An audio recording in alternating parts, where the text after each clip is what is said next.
يمكن بسبب الاحداث اللي مرقت على سوريا بهي الفتره، في كثير ناس فقدوا شغلهم، يعني خسروا شغلهم، يمكن بحكم انه معامل انسرقت. كنت عم تشتغل بمعمل، هذا المعمل انسرق، انحرق،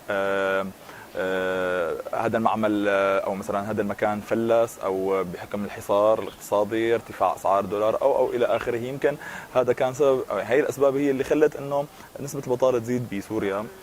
يمكن الحل اذا كان بدنا ندور على حل، فالحل بده يكون يعني ما انه بس على عاتق الدوله، يمكن كمان نحن بدنا نكون يعني لنا ايد نساعد، نكون نحن عنصر مساعد. الدوله بحاجه انه تامن فرص عمل، ولكن هلا كيف تامن فرص عمل بحكم انه في كثير مناطق ساخنه اصلا انت ما فيك تروح تشتغل فيها، او مثلا هالمعامل الموجوده فيها. بدنا نصبر، يعني ايد من الدوله هي تحاول انه تامن فرص العمل، تحرر المناطق اللي هي فيها المعامل اللي انسرقت من المعامل، ترجع تاسس ترجع تعيد تاهيل هي المعامل او المصانع. بنفس الوقت نحن لازم نصبر، اللي عنده خبره يحاول يحافظ قدر المستطاع عليها ينميها.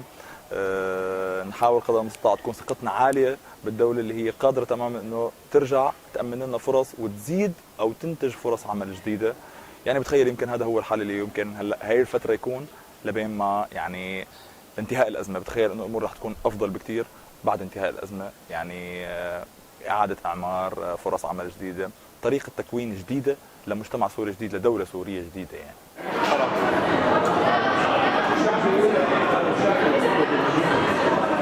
هلا الاوضاع المعيشيه اللي عم يعيشوها الشباب حاليا ببلدنا صارت اوضاع كثير سيئه، يعني كان الشاب يفوت ويطلع براحته، ما في اي شيء ولا اي مسؤوليه يتحملها. حاليا ما فينا يروح اي مشوار او اي مكان او اي شغله يعملها الا ما يحسب الف حساب. كعمل صار العمل كثير مجاله سيء عندنا بالبلد بسبب الظروف الراهنه اللي عم بتصير، فما عاد في انه حتى الاعمال الخاصه كشركات خاصه او قطاع خاص بشكل عام صار وضعه كثير سيء، وما عاد في انه وظائف مثل الاول او يستقبلوا عالم. معظم الشباب صاروا يسافروا لبرات البلد، انه عم بيحاولوا يدوروا فرصه عمل حاولوا يشتغلوا فيها بيأمنوا حالهم، او انه بسبب المشاكل الموجوده ما عم بيقدروا. الاهالي ما عاد تشتغلوا مثل الاول، اللي كان يشتغل كشغل خاص، كان عنده سوبر ماركت اي محل، ما عاد تشتغل مثل الاول، ما عاد في شيء مثل الاول. يعني كنا ما نسال، ما نفوت، ما يهمنا اي شيء، بالعكس كل شيء رواق. اما حاليا بهذا الوضع صار كثير سيء.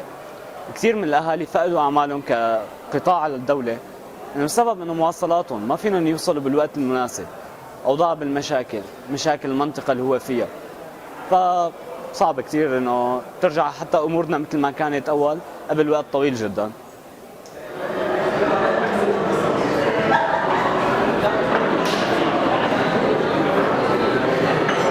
انا برايي انه هلا سوريا بازمه، عم تعاني بازمه، ف في اكيد في منتشره البطاله بشكل كبير. بس انا برايي انه يعني هلا هي صعبه بظل الازمه انه الواحد يقدر يدبر شغل، خصوصا انه الاقتصاد ما كثير عنا هلا باوضاعه يلي مثل قبل.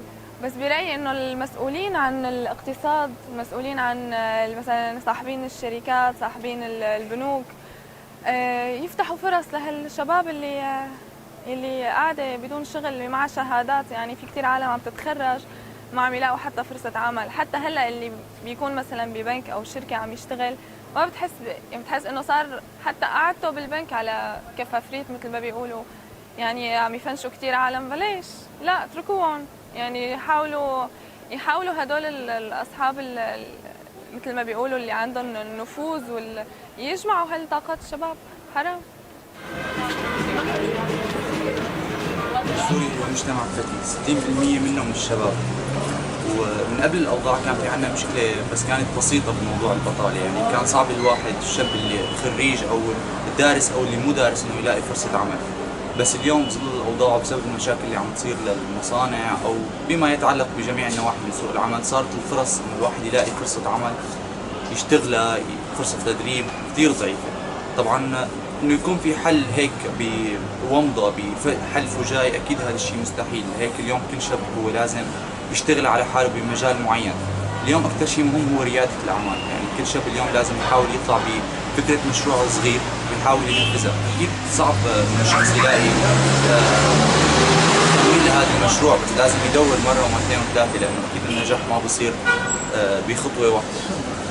اليوم كل شاب فينا عنده دور ولازم يلعبه، واهم شيء بهذا الدور اللي لازم يلعبه انه يعرف كيف بده يمشي اول خطوه مع كل الشباب الثاني اللي عم تمشي لتلاقي فرصه عمل اليوم بتناسبك.